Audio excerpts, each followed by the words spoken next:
नमस्कार, hornbill TV देख रहे हैं आप। मैं हूं आपके साथ विशाल गर्ग। खबरों की शुरुआत करेंगे। सीबीआई ने देहरादून में बड़ी कार्रवाई की है, जहां पर सीबीआई ने कार्रवाई करते हुए एलआईसी देहरादून के असिस्टेंट एग्जीक्यूटिव इंजीनियर को 15,000 रुपए की रिश्वत लेते हुए रंगे हाथ ट्रैप किया है। आरोपी ने ये रकम बिल पास करने के नाम पर एक ठेकेदार से ली। ट्रैप सफल होते ही सीबीआई की टीम आरोपी के आवास पर पहुंची। वहां देर शाम तक पड़ताल जारी रही। घर में नकदी, बैंक खातों और संपत्ति की भी जानकारी खंगाली गई। जानकारी के मुताबिक सीबीआई के पास एक ठेकेदार ने शिकायत की थी।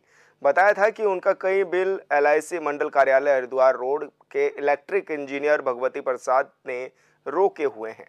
बिल पास करने की बात की तो इंजीनियर ने बकाया बिलों और पहले भुगतान किए गए बिलों में कमीशन के बदले 57,000 रुपए की मांग की थी।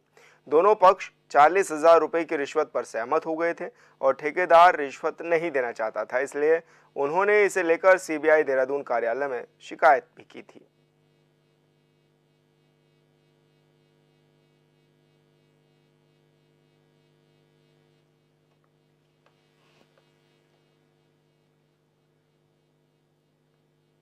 उत्तराखंड के मुख्यमंत्री पुष्कर सिंह धामी का सख्त रवैया नजर आ रहा है। सीएम पुष्कर सिंह धामी का कहना है कि उत्तराखंड के शांतिपूर्ण माहौल को बिगाड़ने वाले आपराधिक तत्वों के खिलाफ सख्त कार्रवाई की जाएगी। देवभूमि उत्तराखंड के लोग शांति प्रिय हैं। अगर आपराधिक प्रवृत्ति के लोग यहां आकर अशांति फैलाएंगे और कानून व्यवस्था बिगाड़ने की कोशिश करेंगे तो देवभूमि में इसको बिल्कुल बर्दाश्त नहीं किया जाएगा। ऐसे अपराधी तत्वों को चिन्हित करने के लिए वृहद सत्यापन अभियान चलाया जा रहा है। कानून अपना काम करेगा और अपराधियों के साथ हम सख्ती से निपटेंगे।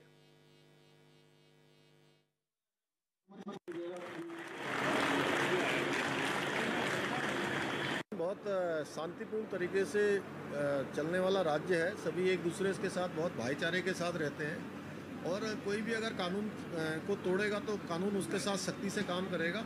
हाँ, लेकिन ये ज़रूर है कि कुछ लोग लव जिहाद और लैंड जिहाद को अपना एक सुनियोजित एम मानकर जो काम कर रहे हैं, उनको उनके लिए निश्चित रूप से उनको समझ लेना चाहिए कि किसी भी कीमत पर हम यहाँ की अपनी बहन बेटियों को कहीं पर भी जो है ऐसा नहीं होने देंगे, उनके साथ धोखा नहीं होने देंगे और कोई भी करेगा तो कानूनी प्रक्रिया के तहत उस पर कठोर कार्रवाई होगी। उत्तराखंड में बीजेपी का सदस्यता अभियान जारी है। ऐसे में प्रदेश भर में बीजेपी नेता लोगों को पार्टी की सदस्यता दिलाने की जद्दोजहद में जुटे हुए हैं। अभी तक कितने लोगों ने पार्टी की सदस्यता ली है और आगे के लिए क्या रणनीति बनाई जा रही है, इसी को लेकर हॉर्नबिल टीवी ने प्रदेश संयोजक कुलदीप कुमार से खास बातचीत की है। भाजपा का सदस्यता अभियान लगातार जारी है। उत्तराखंड में इसको व्यापक स्तर पर पहुंचाने के लिए लगातार कार्य किया जा रहा है। मुख्यमंत्री पुष्कर सिंह धामी भी सदस्यता ले चुके हैं और अब प्रदेश में इसको किस तरह से आगे बढ़ाया जा रहा है, इसको लेकर प्रदेश संयोजक कुलदीप कुमार जी हमारे साथ मौजूद हैं। सर, आप ही से जानेंगे कि किस तरह से इसको आप आगे बढ़ा रहे हैं अभियान को, और अभी तक क्या माने कितना रिस्पॉन्स अभी तक आया है? भारतीय जनता पार्टी का सदस्यता का जो राष्ट्रव्यापी अभियान है, ये 2 तारीख को माननीय राष्ट्रीय अध्यक्ष जी ने जब प्रधानमंत्री को सदस्यता करवाई थी तब ये प्रारंभ हुआ था। 3 तारीख को आदरणीय प्रदेश अध्यक्ष जी ने माननीय मुख्यमंत्री जी को उत्तराखंड के अंदर सदस्यता करवाई और 4 तारीख को अपने वरिष्ठ नेतागण सभी जिलों में जाकर के, जो हमारे संगठन के 19 जिले हैं, उन जिला केंद्रों पर हमने बड़े कार्यक्रम किए। इस कार्यक्रम की लॉन्चिंग की। जितने भी विधायक मंत्रीगण उन जिलों में निवास करते थे, उनकी सदस्यता करवा करके इस कार्यक्रम को हमने आगे बढ़ाया। उसके पश्चात हमारे कार्यकर्ता अपने अपने बूथों पर और जनता के बीच में जाकर के मिस कॉल के माध्यम से, रेफरल लिंक के माध्यम से लगातार सदस्यता को आगे बढ़ा रहे हैं। 9 तारीख 3 बजे तक का जो हमारे पास आंकड़ा है, 2,39,000 सदस्य भारतीय जनता पार्टी के उत्तराखंड में अब तक बन चुके हैं और ये भी बिल्कुल प्रारंभिक स्टेज है हमारी।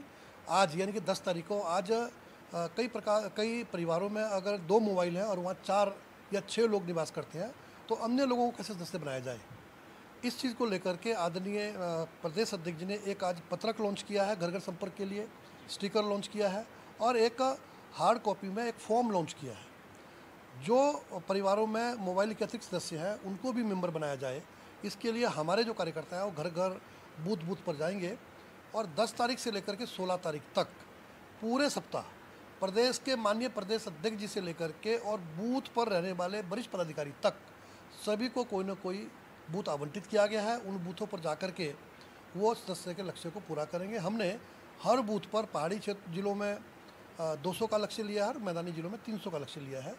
तो मेरा विश्वास है कि ये जो सप्ताह है, जो घर घर संपर्क का सप्ताह है, घर घर जाकर के बोर्ड बनाने का सप्ताह है, तो उसमें जो हमारा लक्ष्य है, अधिकांश लक्ष्य को हम इस समय में पूरा कर देंगे। लेकिन क्या बीजेपी के कार्यकर्ताओं को भी आपने लक्ष्य दिया है कि प्रत्येक को इतना टारगेट तो लेकर के ही चलना है, और पूरे प्रदेश का अगर हम माने तो क्या कुछ टारगेट आप लेकर के चल रहे हैं कि कितना आप इसको सदस्यता से जोड़ेंगे? देखिए, हमने हर बूथ के अनुसार लक्ष्य निर्धारित किया है। हर बूथ पर 200 पहाड़ी जिलों में और मैदानी जिलों में अपना 300 का लक्ष्य हमने दिया है। और जहाँ तक अपने जो माननीय जनप्रतिनिधि हैं, प्रदेश के पदाधिकारी हैं, उनका और मंडलों तक और मंडल की कार्यकारिणी तक का भी, पदाधिकारियों का भी हमने लक्ष्य निर्धारित किया है।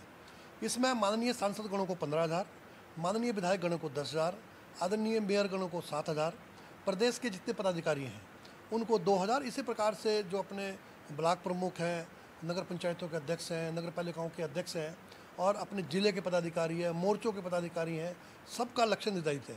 जो मिनिमम हमारी इकाई बूथ के मंडल के ऊपर है, मंडल की कार्यकारिणी के सदस्य का भी 100 का लक्ष्य हमने निर्धारित किया हुआ है। तो उसको अगर जोड़ेंगे और बूथों के हिसाब से जब हम लोग इसको आंकड़े को जोड़ेंगे तो निश्चित जो लक्ष्य हमारा निश्चित रूप से पूरा हो जाएगा। अच्छा भाई साहब, क्योंकि एक किट भी आप लोगों ने तैयार की है, क्या क्या इस किट में रहने वाला है, किस तरह से इस किट को पहुंचाया जाएगा और क्या खासियत रहने वाली है किट की? आज 10 तारीख से लेकर के 12 तारीख के बीच में 11,729 बूथ जो उत्तराखंड के अंदर हैं, उन सभी बूथों पर हमारी किट पहुंचने वाली है, जिसकी लॉन्चिंग आज माननीय प्रदेश अध्यक्ष जी ने प्रदेश कार्यालय से की है। इस किट के अंदर 200 पत्रक, जिसमें राज्य सरकार, केंद्र सरकार की उपलब्धियां, भारतीय जनता पार्टी का इतिहास विकास, माननीय राष्ट्रीय अध्यक्ष जी की जनता के नाम अपील का एक पत्र और किस प्रकार से हम मेंबरशिप लेंगे उसकी एक प्रक्रिया, ये सारा उसमें लिखित है। उसके साथ साथ घर घर में एक स्टिकर हम लोग पेस्ट करेंगे, जिसमें जो मिस कॉल नंबर है वो अंकित है कि किस प्रकार से मिस कॉल करके हमने सस्ता लेनी है। और उसके साथ साथ कम से कम 200 फॉर्म, जो जिन परिवारों में मोबाइल नहीं है, उसमें 2, 3, 4 मेंबर ऐसे हैं जिनके पास मोबाइल नहीं है, वो फॉर्म भर के हमारा कार्यकर्ता जिला मुख्यालय पर जमा करेगा और हर जिला केंद्र पर उसको डाटा एंट्री वाले हमारे लोग बैठे होंगे जो उसको डाटा एंट्री करके और सस्ता को हमारी आगे बढ़ाएंगे। भाई साहब, संगठन के साथ साथ सरकार इसमें किस तरह से भूमिका निभाएगी? क्या कैबिनेट मंत्रियों को भी जिम्मेदारी दी गई है, मुख्यमंत्री साहब को भी जिम्मेदारी दी गई है कि इसमें? देखिए, कैबिनेट मंत्री या जो भी हमारे जनप्रतिनिधि हैं वो कहीं ना कहीं संगठन से हैं, तो हर एक को जिम्मेदारी दी गई है। इसमें कोई भी जनप्रतिनिधि, भारतीय जनता पार्टी संगठन के पदाधिकारी, सबको जिम्मेदारी निर्धारित की गई है और सभी लोग अपनी जिम्मेदारियों का निर्वहन कर रहे हैं। भाई साहब, क्योंकि विपक्ष भी लगातार आपकी सदस्यता अभियान पर सवाल उठा रहा है, कह रहा है कि एक तरह से चुनावी फ़ायदा या फिर बस खाली मीडिया में बने रहने के लिए इस तरह के प्रचार प्रसार किए जा रहे हैं। देखिए, विपक्ष के पास अपना कोई नीति नहीं है, सदस्यता किस प्रकार से होनी है। उनके यहाँ तो ऐसी स्थिति है कि प्रदेश अध्यक्ष जी घोषणा करते हैं, प्रभारी जी उसको निरस्त कर देते हैं। तो उनके यहाँ ना तो संगठन की कोई नीति रीति है और ना ही सदस्यता की कोई रीति नीति है। तो ऐसे में वो आरोपी लगाएंगे। वो कहते हैं कि दूसरी जो आदमी प्रगति करता है उसको देख करके जो मन में एक द्वेष की भावना होती है, उसको देख करके तरह तरह की बातें उनके मन में आ रही हैं।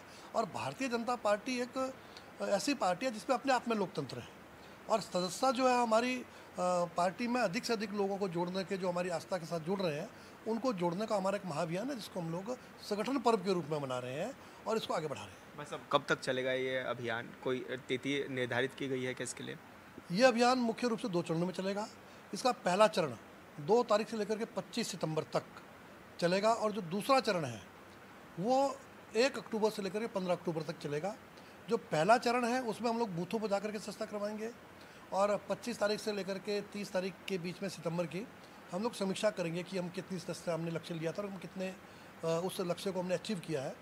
और 1 अक्टूबर से लेकर के 15 अक्टूबर तक ये विशेष जो सर्वव्यापी, सर्वस्पर्शी और सर्वग्राह्य समाज को स्पर्श करते हुए हर वर्ग में हम लोग सस्ता करें, इस क्रम को हम लोग आगे बढ़ाएंगे। जैसे हमें अनुसूचित जाति की बस्तियां हैं, युवाओं के बीच में, महिलाओं के बीच में, सेमी गवर्नमेंट ऑर्गेनाइजेशंस के बीच में, या जो सस्ता के लिए हमारे अरिय लोग हैं, हर वर्ग को छूना है। हर वर्ग के व्यक्ति को सस्ता हम लोग अधिक से अधिक करवा सकें, ऐसा प्रयास हम दूसरे चरण में करेंगे। जो भीड़ वाले क्षेत्र हैं, पब्लिक प्लेस है या जो अन्य क्षेत्र हैं, उन क्षेत्रों में भी कैनोपी लगा करके, कियोस्क लगा करके हम अधिक से अधिक लोगों को अट्रैक्ट करके भारतीय जनता पार्टी की संस्था से जोड़ेंगे। इसमें अल्पसंख्यकों को भी लेकर के चल रहे हैं आप लोग कि इतना टारगेट लेना चाहिए, क्योंकि 17 लाख की जनसंख्या भी मानी जा रही है उनकी? हाँ, निश्चित रूप से अल्पसंख्यक भी भारतीय जनता पार्टी के सदस्य हैं और बहुत बड़ी मात्रा में भारतीय जनता पार्टी के पदाधिकारी भी हैं। उनको भी जहाँ जहाँ अल्पसंख्यक बूथ है उनमें लगाया गया है और वो लोग भी बहुत अच्छा काम कर रहे हैं। जी, धन्यवाद सर। हॉर्नबिल टीवी से बातचीत करने के लिए कुलदीप कुमार जी हमारे साथ मौजूद थे, जो कि बता रहे थे कि किस तरह से इस अभियान को दाद दी जा रही है और पूरे प्रदेश में किस तरह का रिस्पॉन्स भी आ रहा है। हॉर्नबिल टीवी के लिए देहरादून से विशाल गर्ग। उत्तराखंड सरकार ने 2022 के विधानसभा चुनाव में राज्य की जनता से वादा किया था कि सत्ता में आने के बाद प्रदेश में समान नागरिक संहिता यानी कि यूसीसी लागू करेंगे और अब सरकार इसे लेकर पूरी तैयारी में भी है। सीएम धामी कई बार कह चुके हैं कि राष्ट्रपति से मंजूरी मिल चुकी है, लिहाजा राज्य स्थापना दिवस यानी 9 नवंबर से पहले या 9 नवंबर तक कानून को प्रदेश में लागू कर दिया जाएगा। लेकिन विपक्ष कह रहा है कि निकाय चुनाव से पहले भले ही सरकार ने यूसीसी लागू कर दे, लेकिन इससे पार्टी को कोई फायदा नहीं होने वाला है। इस रिपोर्ट में देखिए।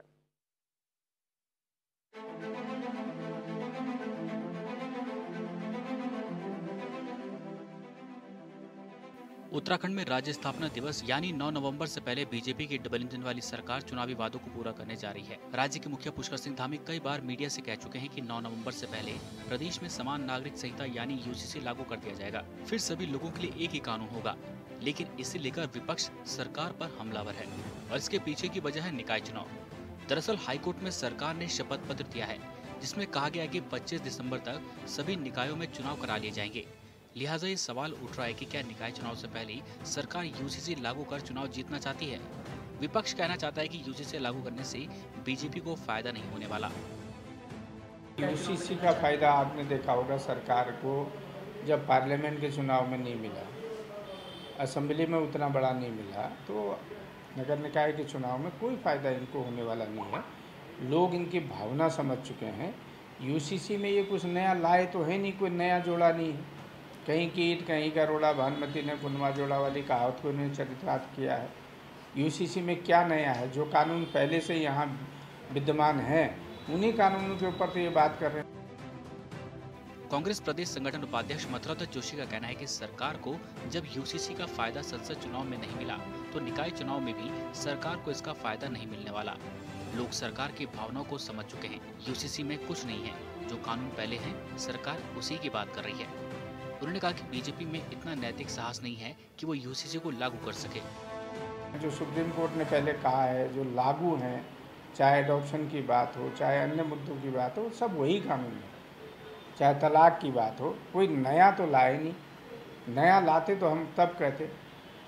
और कुछ लोग वर्गों को छोड़ने की बात है, तो भाजपा में कहाँ इतना नैतिक साहस है कि वो यूसीसी लागू यहाँ कर सके। ठीक है, जो है यूसीसी या उसे लागू करें, कोई दिक्कत नहीं। उनकी सरकार है, 2/3 बहुमत की सरकार है, इनकी डबल इंजन ट्रिपल इंजन की इनकी सरकार है। अगर ये लागू कर रहे हैं तो कौन रोक रहा है? उत्तराखंड में धामी सरकार राज्य स्थापना दिवस यानी 9 नवंबर को प्रदेश में समान नागरिक संहिता लागू करने जा रही है। वहीं 10 नवंबर को प्रदेश में निकाय चुनाव की अधिसूचना भी जारी हो सकती है। ऐसे में यूसीसी को लेकर एक और जहां विपक्ष बीजेपी पर इसका चुनाव में लाभ लेने का आरोप लगा रहे हैं, तो बीजेपी भी लगातार कांग्रेस पर पलटवार कर रही है। बीजेपी विधायक विनोद चमोली ने कहा कि यूसीसी को लेकर बीजेपी विधानसभा में प्रस्ताव लाई, वहां कांग्रेस भी मौजूद थी, तब बीजेपी ने हिम्मत दिखाई। अब उसको लागू करके भी बीजेपी हिम्मत दिखाएगी। विनोद चमोली ने कहा कि बीजेपी की हिम्मत में कोई कमी नहीं है। यूसीसी पर विधानसभा में प्रस्ताव पास किया, वहाँ कांग्रेस भी थी, तब भी हमने हिम्मत दिखाई, उसको पास कर दिया। आज वो राष्ट्रपति से होकर आ गया, वो कानून बनने जा रहा है, वो भी हमने हिम्मत दिखाई। अब लागू करके हम हिम्मत दिखाएंगे, हमारी हिम्मत में क्या कमी है? चुनाव में लाभ लेने वाले कांग्रेस के आरोप पर बीजेपी विधायक विनोद चमोली ने कहा कि राजनीतिक दल अगर जनहित में कोई फैसला लेता है और उसका लाभ उस दल को होता है, तो उसमें कांग्रेस को किस बात की शिकायत। विनोद चमोली ने कहा कि राज्य की जनता ने बीजेपी को मौका दिया और बीजेपी ने राज्य की जनता से वादा किया था, जिसे पूरा कर रही है। विनोद चमोली ने कहा कि इतिहास में भी वर्णित होगा कि उत्तराखंड पहला राज्य था जिसने यूसीसी को लागू किया। राजनीतिक दल अगर कोई निर्णय लेता है और जनहित में लेता है, तो उसका लाभ अगर उस दल को मिलता है, तो कांग्रेस को क्या शिकायत हो सकती है उससे? राजनीति में निर्णय लिए जाते हैं और निर्णय लोकप्रिय निर्णय लिए जाते हैं। और जहाँ तक यूसीसी का प्रश्न है, तो चुनाव से पहले ही हम जनता के बीच में गए थे और यूसीसी हमारे एजेंडे का हिस्सा था। जनता ने हमको मैंडेट दिया और हमने जनता के मैंडेट को स्वीकारते हुए आज हम यूसीसी को कानून बना रहे हैं। तो निश्चित तौर पर जिस दिन यूसीसी लागू होगा, उसका लाभ भाजपा को मिलेगा, क्योंकि भाजपा ने इतना बड़ा कदम उठाया है। और आज उत्तराखंड तो अपने आप में इतिहास में कहीं ना कहीं वर्णित हो गया है कि ये पहला राज्य होगा जिसने यूसीसी लागू किया है। उत्तराखंड में कई बार निकाय चुनाव की चर्चा है, लेकिन बार बार प्रशासकों का कार्यकाल भी बढ़ाया गया और अब दिसंबर में चुनाव कराने की बात कही जा रही है। उससे पहले यूसीसी लागू करने की तैयारी है। चुनाव से पहले यूसीसी लागू करने से बीजेपी को फायदा होगा या नहीं, ये तो वक्त के साथ ही पता चलेगा। लेकिन विपक्ष का कहना है कि इसका कोई फायदा नहीं होगा, क्योंकि राज्य की जनता बीजेपी की नीति को समझ चुकी है। ऐसे में देखने वाली बात ये होगी कि यूसीसी निकाय चुनाव में कितना बड़ा फैक्टर बनता है। Bureau report, hornbill TV. 19 साल से लड़ रहे हैं विस्थापन की लड़ाई पर प्रशासन को आज तक याद नहीं आई। कुछ यही कहना है उत्तरकाशी के भलड़ गांव के ग्रामीणों का, जो कि गुहार लगाकर थक चुके हैं और अनिश्चितकालीन धरने पर भी बैठ गए। क्या है इनकी मांग, इस रिपोर्ट में देखिए।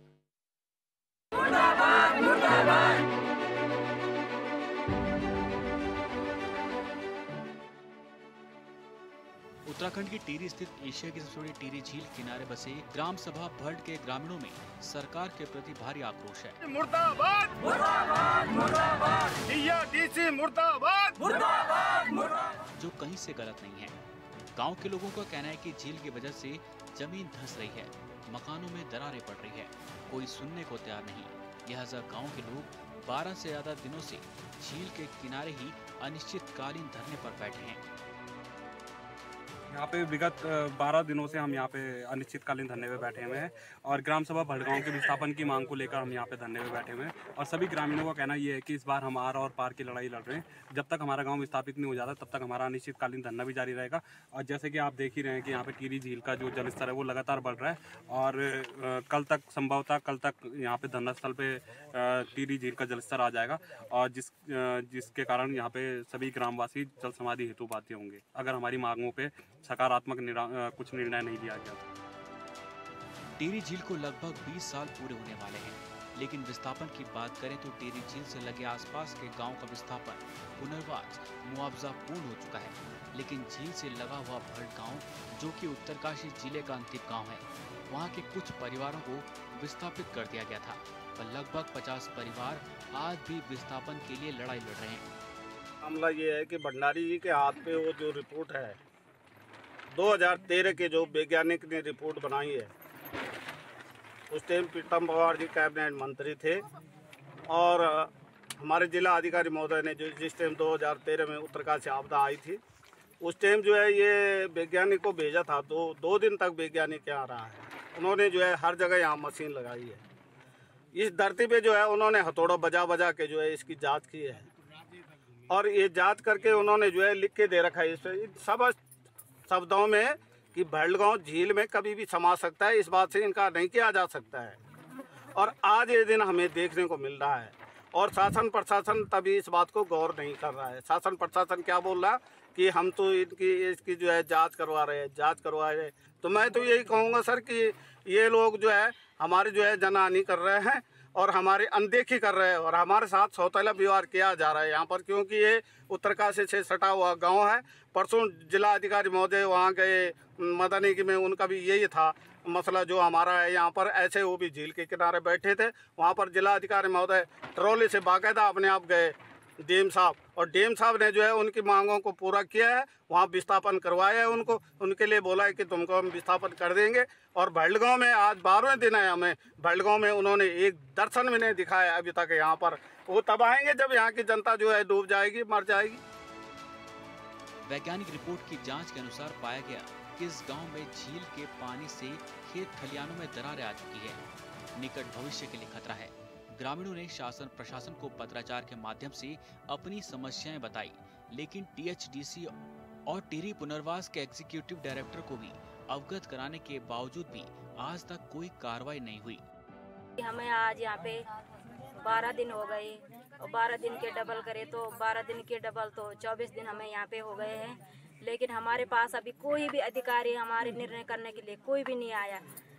परसों हमारे उत्तरकाशी के डैम आए थे, उत्तरकाशी के डैम हमें धमकी दे रहे थे। जैसे हमारे इस डैम आए थे तो जैसे हमारे सागर भाई थे, इनके लिए बोल रहे थे कि आप क्यों यहाँ पे बैठे हैं, आप इनको गुमराह कर रहे हैं, दबाव डाल रहे हैं इस पे, तब जाके इनको यहाँ रखे हैं। तो सर हम किसी की बातों पे नहीं आ रहे हैं, क्योंकि हम आपके हक के लिए लड़ रहे हैं सर, अपने हक के लिए लड़ रहे हैं हम तो। लेकिन जैसे हमारे टिहरी प्रशासन है तो या हमारे उत्तरकाशी है तो बोल रहे हैं कि ये उत्तरकाशी वाले हैं, तो इसीलिए सर हमारे साथ भेदभाव हो रहे हैं। जितने भी ये टिहरी बांध के जो गांव है झील के किनारे के सब विस्थापित किए नेटरी वालों ने, जो हमारे नेटरी की जो डैम है, इस डैम है। लेकिन सर हमारे लिए यहाँ पे बहुत खतरे हो रखे हैं, हम रात दिन यहाँ बैठे हैं और हमारे लिए यहाँ पे कुछ भी हो सकता है, तो इसकी जवाबदारी किसकी रहेगी। गांव के लोग बताते हैं कि ये चूहा बिल्ली जैसा खेल पिछले 18 से 19 सालों से चल रहा। झील का पानी बढ़ता जा रहा। झील के किनारे ही पिछले 12 दिनों से ग्रामीण अनिश्चितकालीन धरने पर बैठे हैं। धरना स्थल पर एसडीएम उत्तरकाशी ने ग्रामीणों को समझाने की कोशिश की, लेकिन ग्रामीण नहीं माने और अपना धरना प्रदर्शन जारी रखा। ग्रामीणों ने प्रशासन को चेतावनी दी कि यदि इस बार हमारी मांगों को गंभीरता से नहीं लिया जाता तो हम लोग जल्द समाधि ले लेंगे। हम यहाँ बैठे हैं, हमें 12वां दिन हो गए आज यहाँ पे, और कोई शासन पर पुनर्वास या टीएडीसी अभी तक उन्होंने कोई निर्णय नहीं दिया है। हम यहाँ जल में समा जाएंगे, पर वो कि कुछ निर्णय लेने के लिए तैयारी नहीं हो रहे हैं। हमारे वो एक्शन साहब यहाँ पे आए थे, वो भी यही बोल रहे हैं कि हम जांच करेंगे, सितंबर में जांच करेंगे। कब सितंबर में जांच करेंगे, जब हम यहाँ डूब जाएंगे। इसलिए सर मैं शासन प्रशासन से यही निवेदन करूँगी कि हमें जल्दी से जल्दी विस्थापन करें, क्योंकि हमें बहुत परेशानी हो रही है यहाँ पे। एक दिन मैं यहाँ घास के लिए गई थी तो मेरा घास नीचे गिर गया था झील में। अगर मैं ही गिर जाती झील में तो क्या होता सर। हमारे लिए यहाँ जंगल नहीं है, कहीं कुछ नहीं है, हमारे बच्चों के लिए कुछ सुविधा नहीं है। हमें यहाँ से बस सिर्फ विस्थापन करना है सर। हमें विस्थापन की मांग है, और पुनर्वास भी, और टीएडीसी भी ये सोच लें कि हम कब से यहाँ पे बैठे हैं, पर वो यहाँ पे नहीं आए हैं तब से, जब से हमने ये बोला कि हमें सर्वे, वो ड्रोन सर्वे नहीं चाहिए, हमें ड्रोन सर्वे चाहिए नहीं यहाँ पे। ग्रामीणों की मांगों पर विचार होगा या नहीं, ये तो वक्त के साथ ही पता चलेगा। लेकिन मौजूदा वक्त में ग्रामीणों के सामने आगे कुआं पीछे खाए वाली स्थिति है। लिहाजा लोग कह रहे हैं कि मरना तो सबको एक दिन है, लेकिन अपनी हक की लड़ाई के लिए जल्द समाधि लेकर मरेंगे। हमारे लिए बहुत परेशानी है यहाँ पे, और देख सकते हैं आप लोग यहाँ पे हमारे बुजुर्ग लोग कितनी परेशानी है। बहुत 2006 से जब से ये पानी टिहरी झील से उन लोगों ने बंद किया है, तब से बहुत दिक्कतें हो रही है यहाँ पे। और पिछले साल भी हम इसी धरने में बैठे थे सर, तो पिछले साल भी उन लोगों ने हमें 15 दिन का वो दिया था, कि आश्वासन दिया था कि हम 15 दिन में तुम्हारे लिए वो पूरा तुम्हें विस्थापित कर देंगे। पर उसके बाद भी जब हम लोग यहाँ से गए तो उसके बाद कोई निर्णय नहीं हुआ। उन लोगों ने हमें बुलाया, हम बार बार गए उनके बुलाने पे, उस समय भी उन लोगों ने हमें कोई उसका जानकारी नहीं दिया।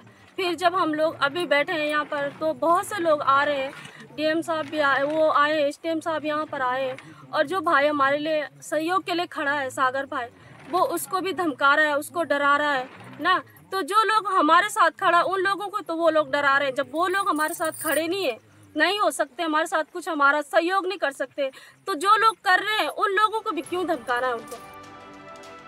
टिहरी डैम निर्माण के दौरान कई गांवों को खाली कराया गया, लेकिन वर्षों बाद अब कुछ गांव ऐसे हैं जहां के लोगों के लिए टिहरी डैम मुसीबत बन गया।